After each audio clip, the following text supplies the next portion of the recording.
Let me just welcome everybody. With my apologies, I'm Michael Rivera, CEO of ACG Los Angeles, and thank you for joining us today.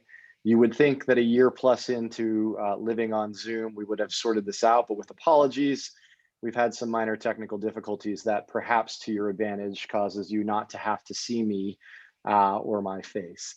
But I'm excited for today's discussion, Higher Returns, Talent Arbitrage, and Private Equity.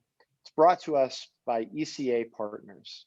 Joining us today on the panel are Ata Tarki, CEO and Managing Director of ECA Partners, Dennis Schuler, a four-time Chief Human Resources Officer, and Evan Harrell, Senior Editor at Harvard Business Review. Ata, I know the audience is interested in today's discussion, so let me turn things over to you. Ata? Thank you, Michael, and thanks for arranging this. Thank you also, Sheena, for all the work you've done to prep this session. All the participants should see a poll that just got launched on your screen. And if you could just take a second and fill out this poll, I'd appreciate it, so then I can have a better sense of some of the opinions in this group.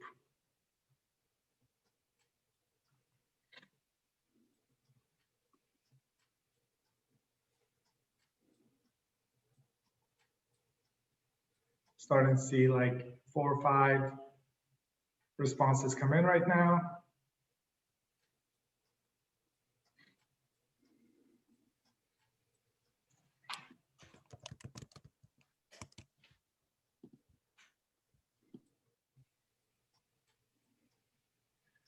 And while these polls are coming in, I'm going to just share my screen and we can get started.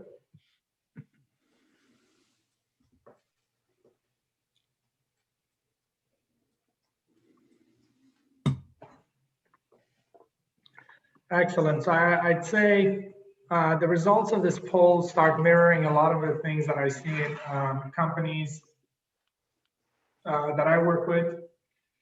Oh, I believe I need to end the polling in order to do my presentation, I believe. Nope. Is everyone seeing my screen right now? Perfect. So if you look at the poll numbers, you'll see that about 3/4 of folks already are saying that hiring better talent will produce better returns for private equity owned companies. And I'd say about 88% of the respondents say that 26% or more of the value in a value creation plan is driven by the quality of the management teams at these companies. That's quite substantial. And what we see is also in terms of the topics that the participants would want Evan Harrell, our moderator, to focus on is 19% on the first topic, 24% on the second topic, and 57% say that they want you to discuss both topics. So pretty even distribution. Now, what do I see in a lot of companies that I work with? A lot of companies make statements like hiring and retaining great people is our priority, or our employees are the true force behind our success. These two statements were made by Sears and Frontier Communications. They have one thing in common, and that is if you look at the job site or the website glassdoor.com, they were rated as some of the worst companies to work for.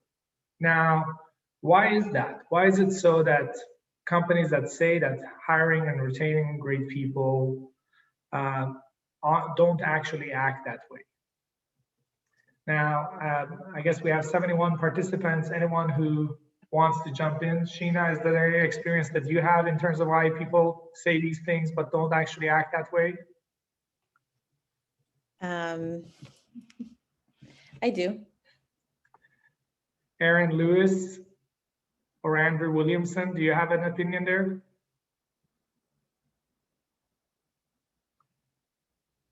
Not to put people on the spot, but my experience is essentially that there are two main reasons why a lot of people say these types of statements but don't act that way. First one is they don't really know how to hire better employees. They want to, but they don't really know how to do it. The second one is that they don't really believe in those statements like our people are the true force behind our success. What they believe instead is that most people that you hire are going to turn out to be more or less average employees. Some are going to be a little bit better than average, some are going to be a little bit worse than average, but they're not going to be very far apart in terms of their performance. And I decided to take a look at this statement or this hypothesis to see if that might be true. And I started to look at some data that I gathered from 24,000 ATP tennis players and about 450,000 professional poker players. And when you look at that data, you'll see that this statement is more or less true. Most of the tennis players and the poker players have been able to kind of like accumulate around the same lifetime prize earnings, if you will. That's until you start looking at the very top performers. Those are the ones in the red dots on this chart, the top 10%. And when you look at the data a little bit closer, you'll see that the top 10% of the tennis players took home 98% of the lifetime prize money in tennis. Now, you could say that this could be true for tennis and poker and a few other sports, but it's not going to be true for my field or my industry. But the researcher O'Boyle looked at 600,000 professionals over 198 samples. And his conclusion was that this relationship, that there is an exponential return from the top players or top talent in any field, was true across these 198 samples, to various degrees, of course, but that relationship was still true. So one possible conclusion from this is that companies can produce higher returns by spending more of their time and resources on hiring above average talent, as opposed to trying to train standard talent to become better performers, if you will. But when you look at average spend across US companies, that's not something that a lot of companies do. They spend much more money on training than on hiring. And that's not to say that training spend is not a good thing. Training spend is a great thing. But if you compare recruiting spend to a lot of other buckets of spend in companies, it oftentimes doesn't get a lot of budget allocated to it. What are the things you could do as investors to produce higher returns? I would say that you can start with a few key questions. And the first question is to ask yourself, how much is better talent truly worth to us? And then you can go on and ask yourselves, like, well, how much am I willing to spend on hiring better talent by having better hiring practices, paying for better talent, or getting more value out of the talent we already have through training programs? And once you land at the number, the litmus test that I challenge kind of like our clients to do is to see if you actually are willing to spend that money. If you're not willing to spend that money, you probably don't really believe in what you're kind of like saying there in terms of like how much the better talent is worth for you. And you need to go back to the drawing board. And another, I guess, key point of advice I have for you is if you want to produce higher returns through better hiring practices, is to follow the advice in the movie Moneyball. It's fairly simple. If you take it just a second and think about like, well, what are some of the big conclusions from the movie Moneyball to you? And what are some of the conclusions that don't stand true? And I'll discuss those conclusions that I drew from the movie in a second. I would say that Moneyball does not teach us that people with a fantastic nose for talent can identify star performers, and all you need is to have one person on your team that can do good hiring decisions, and that person will hire everyone who are stars. It also doesn't teach us that you can hire average players and through inspirational speeches or coaching turn them into stars. What it does teach us is that even if you are an underdog, you can find undervalued talent. You don't need to be a Google or Amazon or Apple to hire good talent. Undervalued talent is out there. And if you obsess about your recruiting and apply the discipline approach to recruiting, you can find good talent out there. And so the conclusion for me is that you should try to adopt your recruiting strategies and learn from Moneyball. And this shouldn't be confused with another movie called The Karate Kid, where a superior coach takes an average player and through his superior coaching skills turns them into stars. Now, what is one other mistake I've seen a lot of private equity firms do when they try to hire management talent? That is to take a look at some of their existing stars. And they say like, okay, well, we have a few existing stars within our portfolio companies. Michael, he's a great general athlete. Evan, he's very smart. And Dennis is a great communicator. And then they say like, well, we want someone who is all those things at once. And when you try to combine all those things together, it becomes very difficult to find any realistic profile that fits all those criteria. So my advice there is to learn from Moneyball, not Frankenstein. And what I mean by that is don't start with kind of like a dozen of different kind of like criteria for yourself and think like, well, I know it when I see it, and have kind of like vague criteria that you're recruiting for, and do not expect your hires to be picture perfect in every regard. Instead, be very specific about defining success for a role and reduce the number of criteria that you want the candidate to excel at and be a star in that regard. But then for all the other criteria, have a minimum threshold. Don't try to maximize across 12 or 17 different criteria. With that, I want to hand over to Dennis, who's done this in practice for a number of leading private equity firms. And Dennis, do you mind walking us through your process and how you do this in practice? Ada, before you pass off, we have a couple of questions from the chat that I would like to ask. Is that okay? So we take them now, or Evan, would you like to integrate? Yeah, I think we can integrate them into our Q&A afterwards. So yeah, we'll finish up with the presentations, and then we'll have plenty of time for Q&A. Thanks, Sheena.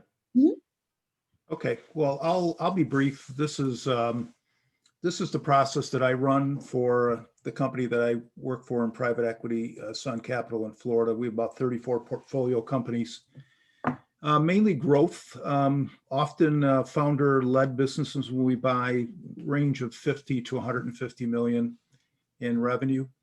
When I came in 5 years ago, I think people had bought into, and this is generally speaking in private equity, that if you go and you recruit somebody to replace an existing incumbent, that you're going to have the 50% chance of having to repeat the search. And therefore, people kind of love the one they were with, as opposed to raise the bar on performance. So I've created a little ecosystem. It's not rocket science here, but it is discipline. Back to Ada's comment around, you got to have a disciplined underpinning on how you recruit. And this is what this slide depicts. So what we try to do is we try to link talent decisions directly to the value creation plan. So the first thing we do, we get a company, we grind down on what was the SIM, what's the thesis, what are the critical few things that are going to drive value, and then we double click on that and we assess what are the roles that are most critical to value creation. And then we rank order those jobs, and then we assess the role incumbents. Often we'll do that ourselves through management meetings. Sometimes we'll engage third parties to do that.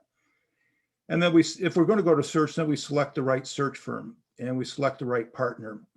This is more art than it is science. It's through a process of trial and error and elimination.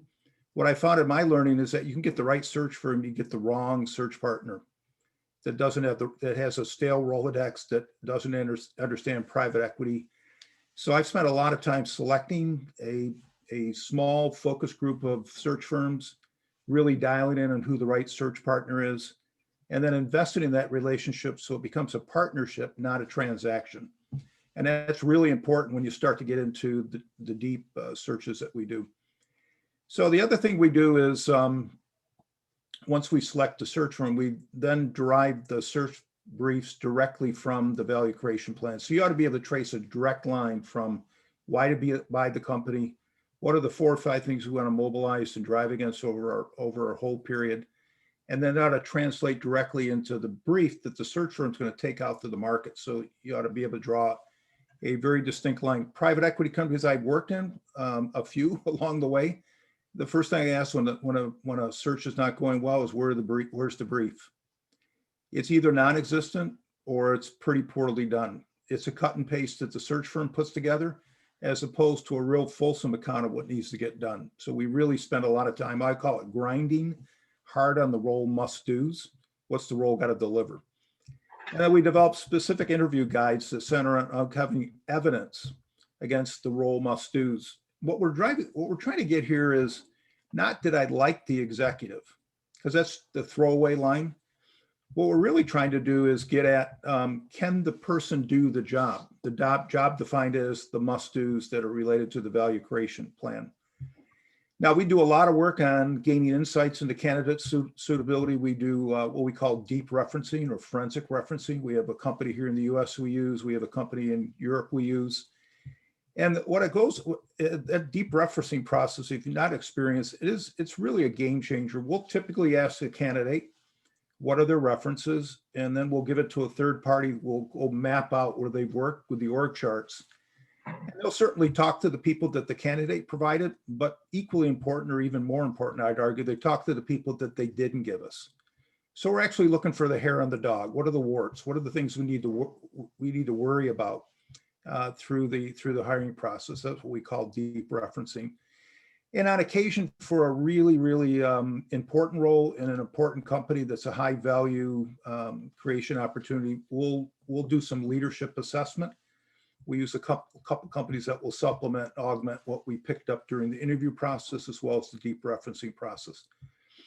The last thing is creating competitive offers. And I can't overemphasize this point. Given COVID right now, the talent market, I think, is bimodal. Some people will easily go, hey, I'm frustrated where I am today. My business hit the wall. I'm not going to get value out of it. I'm ready to go. Equally so is the other side of the tracks, which is people saying, listen, it's not worth it. I don't want to relocate. I'd feel terrible leaving my company. So we call it the need for wooing, W-O-O-I-N-G, technical term, but the woo people to the offer. And that means establishing a competitive offer and then tailor what I call white glove approaches, which increase the odds of closing. So again, this is our simple but tried and true ecosystem, I call it.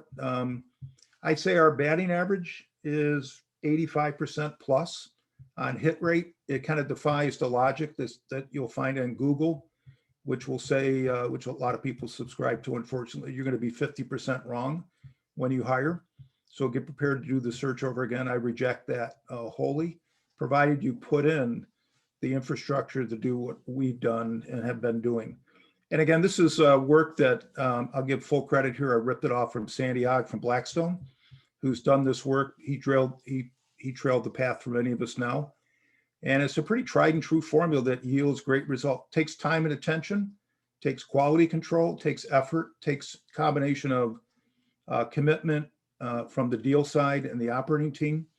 But at the end of the day, it increases your probability of success and the ability and hope that the person will derive the value and create the value that you'd hope during the recruiting process.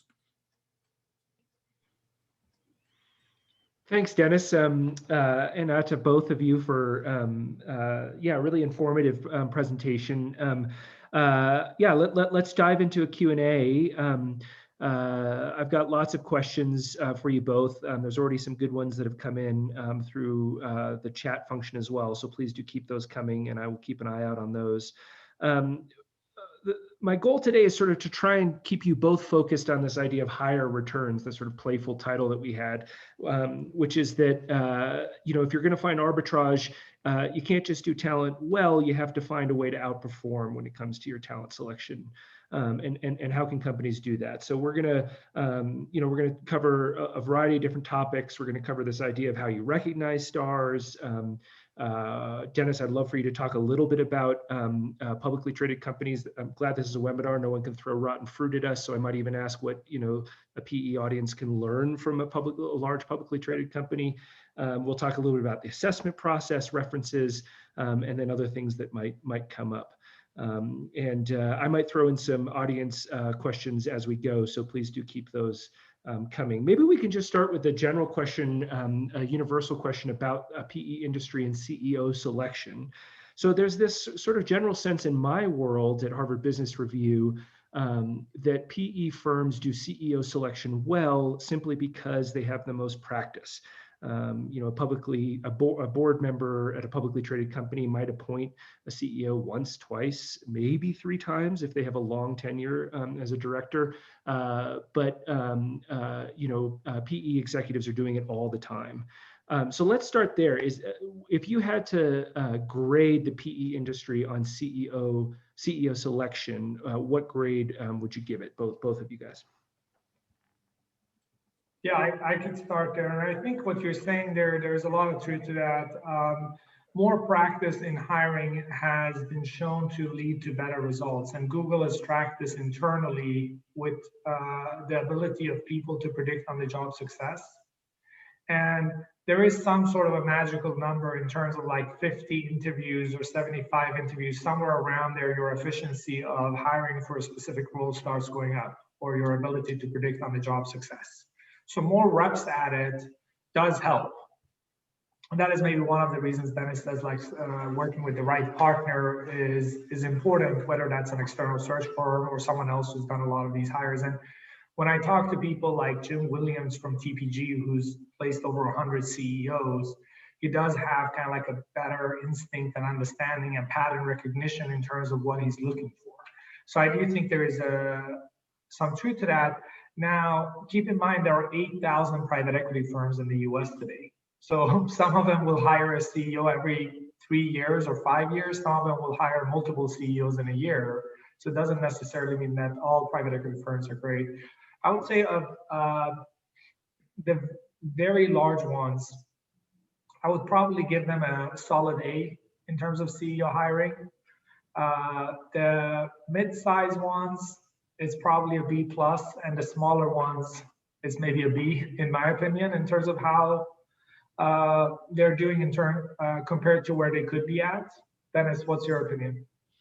I think it's similar. There's a lot of variables here, so it's hard to generalize. But I would say in the PE space, I give it A for effort and intent. Like there's an intent that, hey, I think people get fundamentally in PE, the better the leaders, the better the results. I mean, you can trace it, you can correlate it. I'd probably give them a B to B+, if I'm being generous, on converting that intent into action and systems that actually drive that outcome. And I think that's where PE lags a bit, where the intent is real clear. We need to hire better people, we need to get them faster in place, and we need to mobilize them.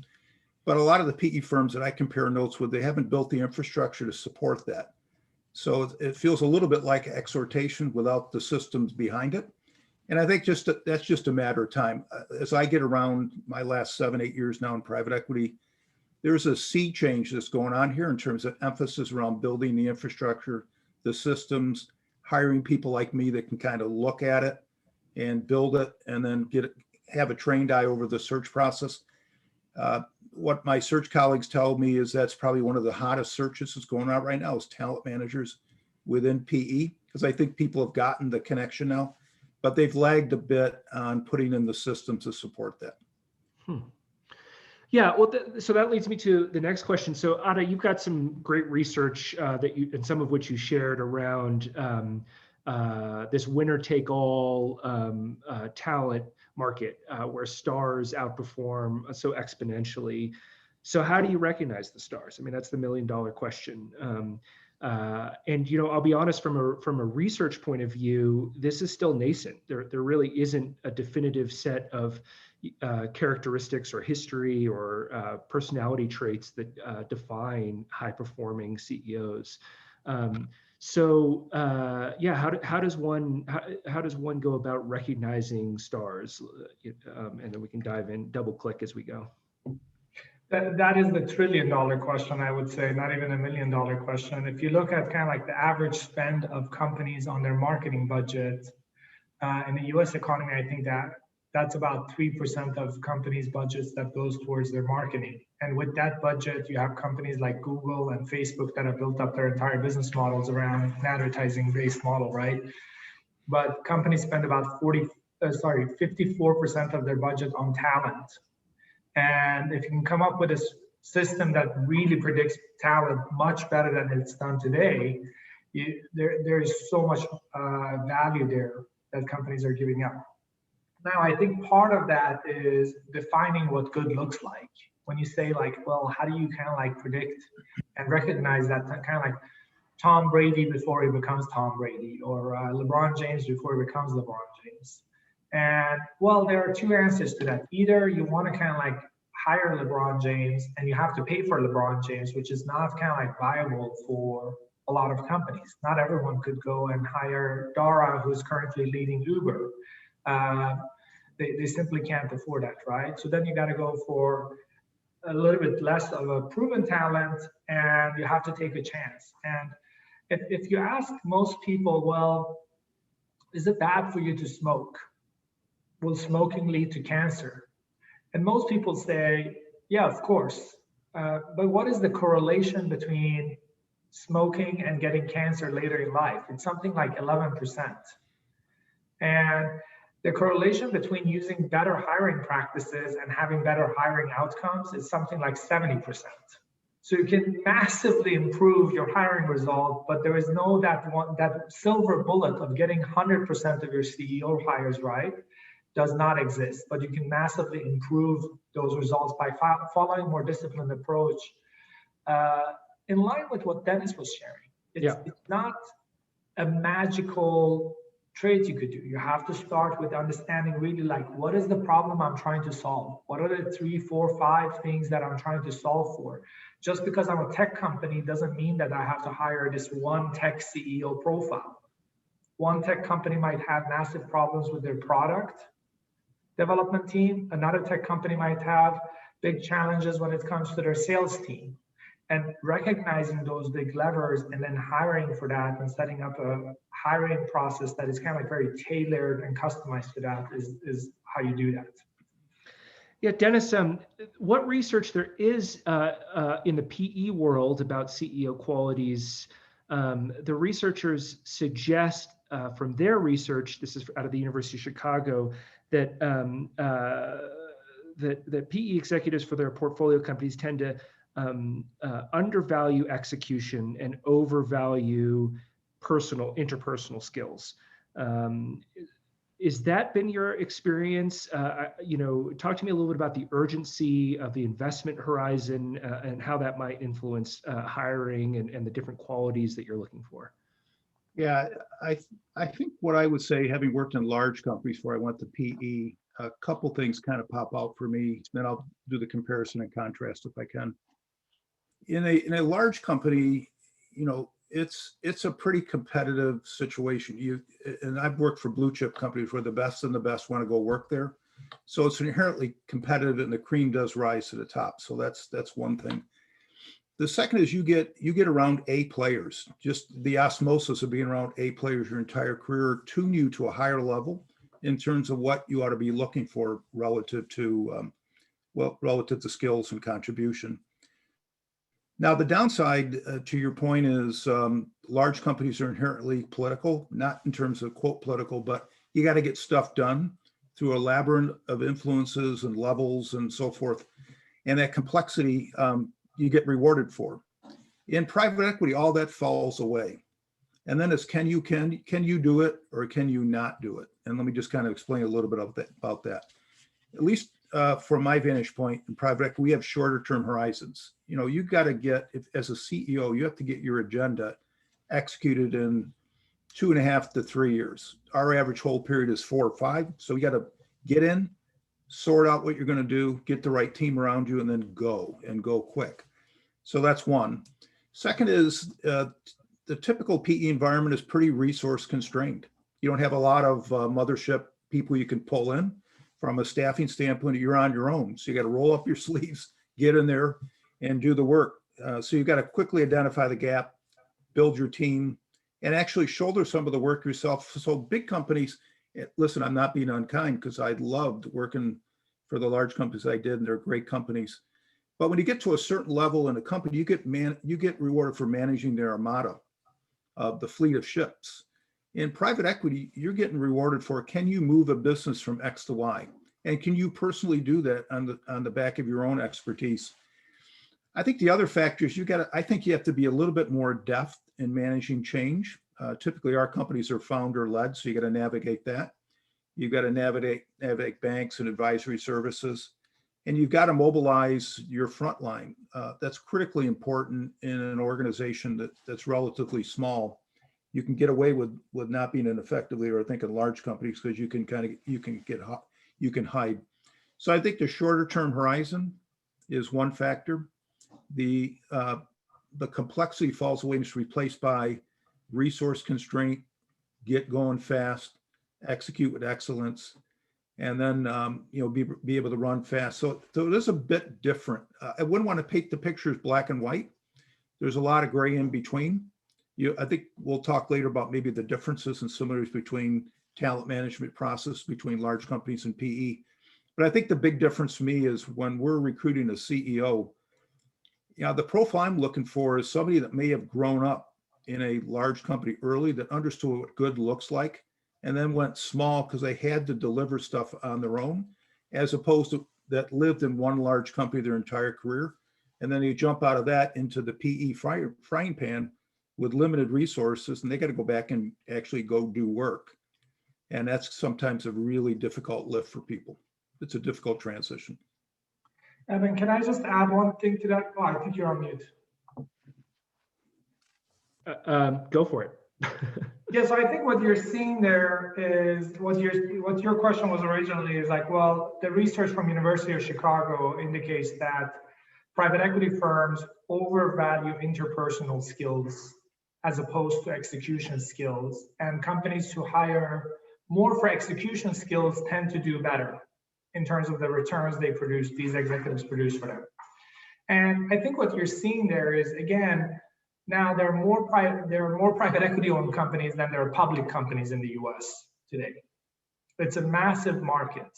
And there is a wide range of the discipline you are seeing within the private equity industry. I think that there are certain private equity companies that are very disciplined about their hiring process, but a lot of that data comes from the fact that there's a lack of discipline. Like what Dennis is saying, that I give them an A for an effort, they care a lot about it, but they don't apply the disciplined approach. And what I try to tell our clients is like, imagine you want to hire a basketball player. How do you go about to evaluate if this is a good basketball player or not?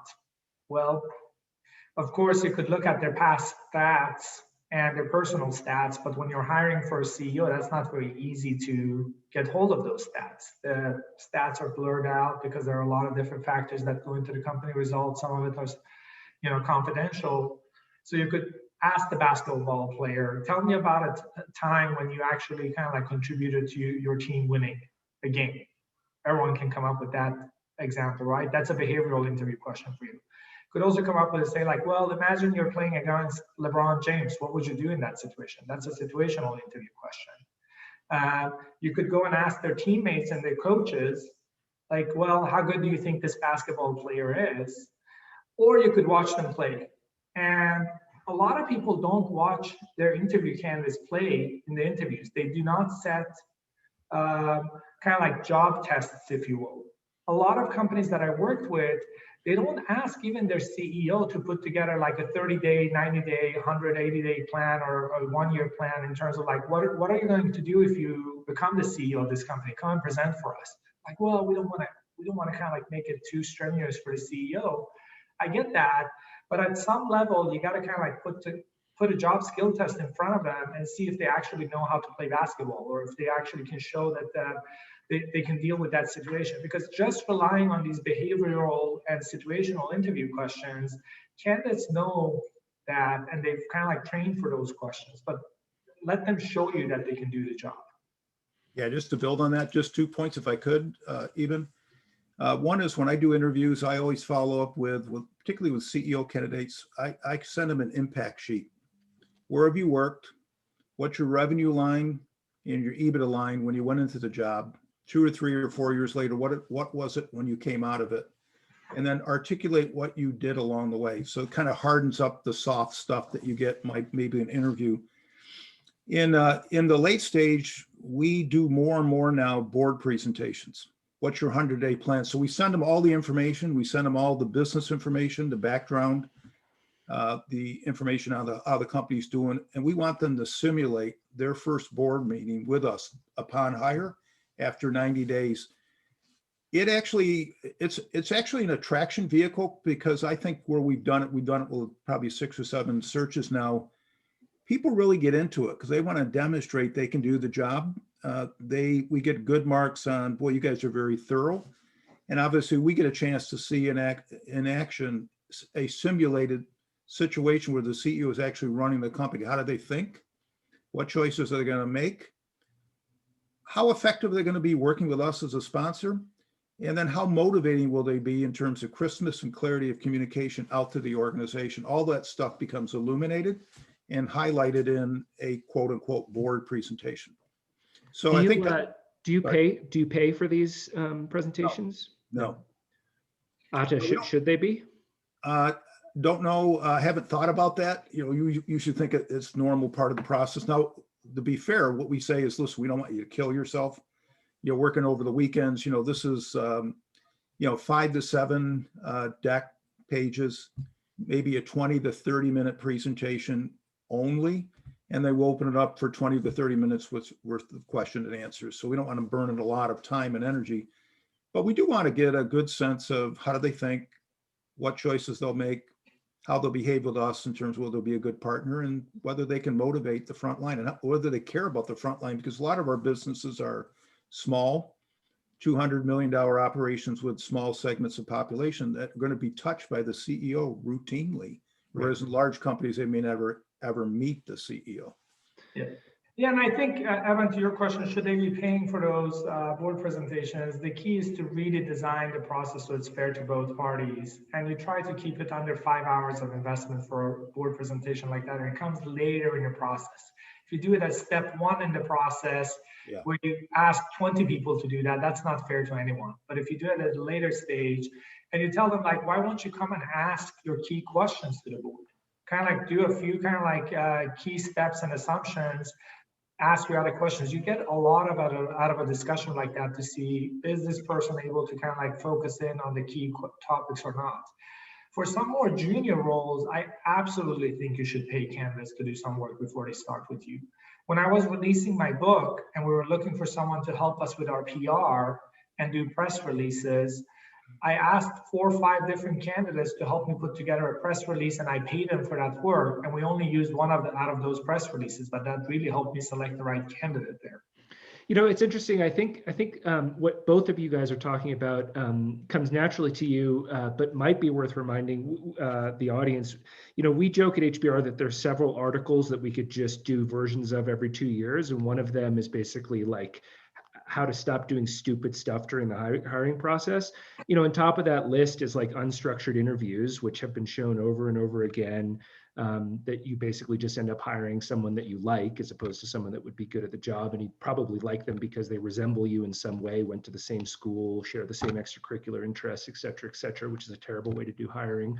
So behavioral interview questions, situational interview questions, and then these kind of on-the-job sort of assessments that Dennis are speaking to are all much improved. This is just low-hanging fruit. And I do think a lot of companies are getting better, but there's still a lot of old kind of bad practices that need to be jettisoned. If we could move for now from CEO selection, because this kind of leads us to like a talent strategy within the entire organization. Willard McNitt had an interesting question about this idea of when you take a company, and a lot of PE's investment theses now are around, around growth as opposed to financial engineering or something like that. Especially if it's a family-owned company or, maybe been sleepily profitable. How do you know whether you have the talent in place a little bit lower down from the CEO position to get the growth that you need? And does that become a challenge? And how can firms address that? Yeah, Dennis, You want me if I jump in? Yeah, I think a couple of things come to mind. Go on. Excuse me, when we buy a company, we'd like to do it. We don't do it in all cases, obviously. But in the pre-deal due diligence, we like to do an assessment of the leadership team. We might term it as a leadership development experience, because in these small companies, chances are the executives probably never had any real performance feedback or any real coaching in terms of what their strengths and weaknesses are. So we set it up that way so they get something out of that. In addition, we get a sense of, we use a third party to do this that has very soft hands. They get kind of a sense of, can this team actually do the climb we're going to be on together?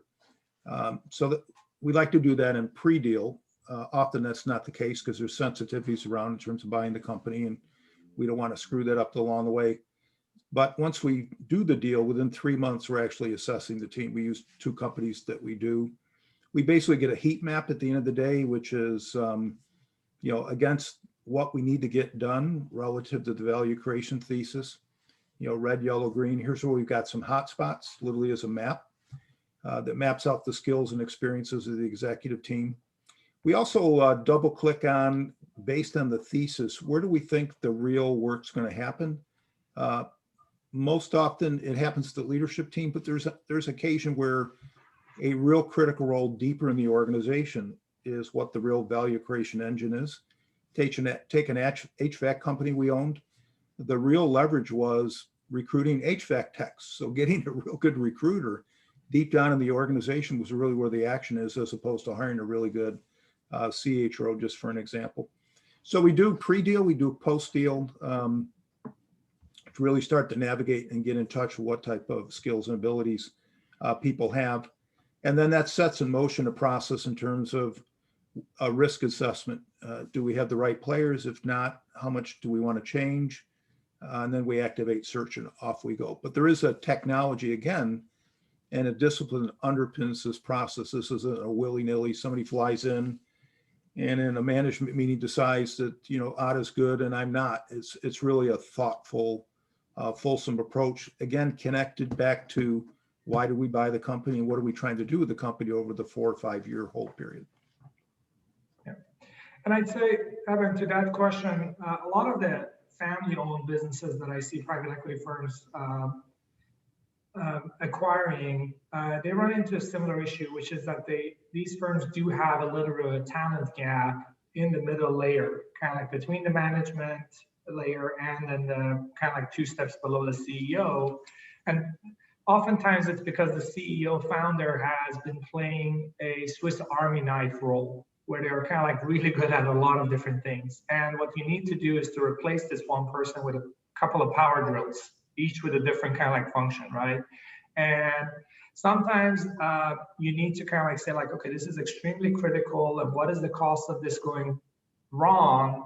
I can't afford that the entire factory floor stops working. We need to go out there and hire someone who's run this factory floor, or if we need our FDA clearance and things like that, I can't afford to just take someone who's like 2 steps below and give him that opportunity, right? So you need to hire from outside. A lot of times I feel like there is a lot of good talent 2 steps below that management team, if you will. But what I've seen some private equity firms do wrong there, or go wrong there, is that they over-index on experience. Where you say, well, this person's never had the experience to manage such a large team or such a large budget, etc. And what I kind of like bring up there is that what got us here won't get us there. It's you have to kind of like be a little bit willing to adjust, and even like solutions that work maybe for your competitor 5 years ago might not work for you today. So my advice to them is do over-index on problem-solving skills, operational execution skills, and motivation. And if the cost of them kind of like not succeeding isn't too high, give them a shot at it. Give them like that 6 months to prove themselves, set up some targets and see like if they can hit those targets or not. And in the meanwhile, you have some bigger fires to put out. Go after those most critical roles where you can't afford to fail and fill those roles first, and then you can come back to these other roles. And then the last piece that I say to a lot of these private equity firms when they acquire a company is, look, if you do have a gap at that level, build a bench. Start hiring a few steps below the CEO, because you know that in a year from now, you're going to need a VP of something. You don't know which VP it is, but have some good general athletes there and have them start getting to work with your company so that both they get to know your industry, your company, your personnel, and prove themselves to you so that they're ready for that job when it comes up. Right. I mean, that, I think one of the things you're speaking to is this kind of paradox of experience. You want to hire for, skills and aptitude versus experience, but there's risk with that, right? Like when you hire someone, you want to know that it's comforting to hire someone who said, oh, he or she's got a track record. There was a question from Ken Baker that I want to take a stab at first, because it's sort of a pet peeve of mine. It's a question about personality testing and about whether Myers-Briggs is useful in the hiring process. And Dennis is shaking his head. I think he's going to concur with me that Myers-Briggs has proven incredibly useful to millions of people. It was a system created by a woman who was baffled when her daughter brought home what she considered a particularly unsuitable suitor for dinner. That's the history of the Myers-Briggs. And even the company itself that administers it says that it's not to be used for hiring. And indeed, in certain states, it's illegal to use it for hiring because there's some evidence that it discriminates against people with protected characteristics. So that being said about Myers-Briggs, there's a lot of other kind of assessment tools that lead you into a little bit of a gray area. In general, academics are skeptical of these assessment tools because they usually exist in a black box, i.e., it's a single consulting firm that administers them, and they're not willing to share their methodology or their data because it's proprietary. What do you guys think about personality assessments, intelligence assessments, other sort of general standardized assessment tools when it comes to hiring? Dennis? I've come maybe to the halfway point, even where in some applications it makes sense. Listen, I'm kind of a blunt speaker, so I'll just say a lot of the search firms are doing this today, screening candidates on their own, quote, psychometric stuff. I tell them not to bother. I don't read it. I don't believe it. I'd rather have their time spent on cultivating new candidates than filling out, is the person high in initiating structure and low in relationship. I really don't care. I'm going to tease that out elsewhere, get it at elsewhere. Having said that, when we do the not interviews, we do the assessment. Using multiple instruments does help. Behavioral interviews, broad-based feedback, some psychometric instrumentation like Hogan. Putting all that in references, putting those four factors together kind of gets you to a point of view in a candidate. But I think any single psychometric is I don't find it terribly useful. Myers-Briggs I would never use. Myers-Briggs is kind of interesting for team building. What type of situations and tendencies are we going to be better at based on what our composition as a team? But to use that for individual assessments, I wouldn't trust it. I wouldn't use it in that regard. So I got a lot of gray hair. I've come from the day of absolutely not. I never use it to starting to appreciate in the right setting with other tools around it that some psychometric instruments tethered together with other activities can be useful. It'll form a nice picture of the individual. But I think any firm that comes in and says, I got this psychometric tool or intelligence test it's highly correlative with success. And I don't believe that. I haven't found one. Do you want to add anything? I mean, you've written a whole book on evidence-based recruiting and evidence-based hiring, so I'm sure this is something you know a lot about. Is there anything you wanted to add to that? Yeah, I typically say you have a higher hit rate if you hire someone based on their zodiac sign than going based on most personality assessments out there. So that's pretty definitive. Okay, so we should all be taking up zodiac. About that, Anna? Well, Dennis, you mentioned something about partnering with search firms. So I had a question about that. PE for hiring, particularly CEO, is one of the few things that a PE firm will have direct control over in an investment. So I guess my question is, shouldn't it be a core competency for these firms? And what's the value add of using a search firm and a recruiting firm? And especially for some of the slightly larger private equity firms, shouldn't this be an in-house competency rather than something that they kick over the wall? Well, I don't think any of us kick it over the wall to start with. I certainly don't. They may do the outreach and they'll develop the long list, but once it gets to the short list, I'm all over that. Well, calibrating on the brief and then calibrating the long list, I'm all over that. And then when we get to the short list, I'm really on it. So we don't farm that out. I think the added value of the search firm is they've got pattern recognition, provided that you give them a correct brief. So that's one aspect. They've got a pretty extensive Rolodex that goes beyond a typical network that a PE shop might have. And then the third thing is that, listen, when the big houses call, the better candidates return the phone call. That's my experience. So you do, when you go out to search and you're saying, I won't mention name, but you can probably figure out the 3 or 4 big houses. When they're behind a search, typically, candidates, the really high quality candidates, they're going to call back because they're actually fronting the search, which I think helps us. It halos us positively on the search. So I see it as I wouldn't bring it in-house at all, because I think eventually you erode what a search firm really is good at, which is connections to the outside. A Rolodex, I'm using the old term, or a network that is vibrant and vital. They're in touch with industry trends and talent trends, more so than perhaps inside, because inside you're grinding on a day-to-day basis. So I'm actually a big fan of search firms, again, provided you get the right one. And we might want to talk about how you get the right one, and provided you get to the right search partner within the search firm. Provided you do both those things well, they're great partners in a search. We just completed one without mentioning the firm's name, but it was like a love fest. It was hard. We saw 20 candidates. It took us 5 months. But it was just so good. They were so on their game, and we were as well. And at the end, we said, God, we got to do this again quickly, because we had so much fun landing the right candidate. And that, when you get it right, it's just a lot of fun. Atsa, do you want to add anything? I think it depends on kind of like what you're going to go towards is more of a hybrid model and kind of like unbundling, if you will, where I think more and more private equity firms are recognizing the value of having folks like Dennis in-house, or having an HR talent partner or talent acquisition team even in-house. Yeah. But it's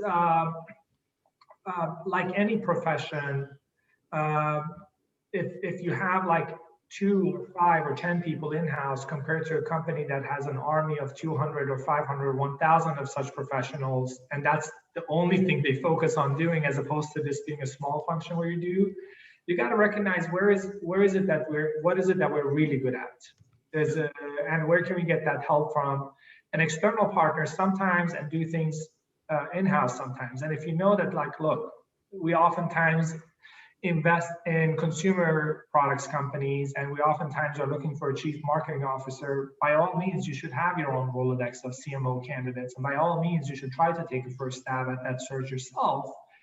But going back to my chart on the ATP tennis players, be careful about not settling for an okay candidate, because that could cost you a lot. If that's a key part of your investment hypothesis of taking someone who's like good enough for the job versus someone who's actually stellar at the job. And if you have the resources to do your due diligence and kind of like go out to market, cast a little bit wider net, do a thorough kind of like evaluation of the candidates, and say like, yes, this person is actually really a star compared to all the other candidates we've seen here, great. If you don't have that bandwidth, then you probably, for your most critical roles, want to make sure that you get it right. You know, we have a few other questions. You know, we've only got a few minutes left. I want to ask you one more question, which I think is important. I don't want to overlook, but it's about diversity and how we can make sure we're getting the best candidates into the positions. And I want to add something about this idea of hiring for skills and aptitude rather than experience, is that A lot of people who on their CV might look like a B player are actually A players who have taken some time out of their career to raise a child, to deal with an illness, maybe with coronavirus, et cetera. And the better that you get at these assessments, the more likely you are to catch those A players that are hiding in the B pile. And that's why it's so important to get right.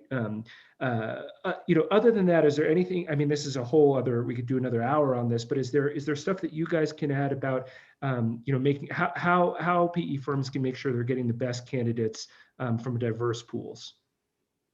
Yeah, I think what you're alluding to there is very correct, and I have an actual example of where that happened, where I was hiring for a private equity firm, an internal managing director whose job was to evaluate investments.